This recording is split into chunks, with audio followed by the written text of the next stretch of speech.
And welcome back to our channel. So today in this video we are going to discuss about how to use Schedule Send in Outlook or Gmail for productivity. So without wasting much of our time, let's get straight into the video.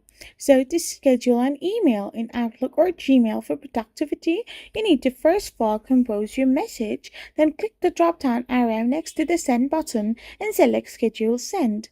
So simply tap open your Gmail, tap on compose option, and once you select it, you need to simply go and compose an email. So I'm typing in hi.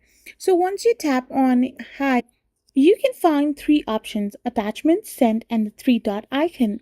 So now to normally schedule a send, all you gotta do is simply tap on the three dots and tap on schedule send.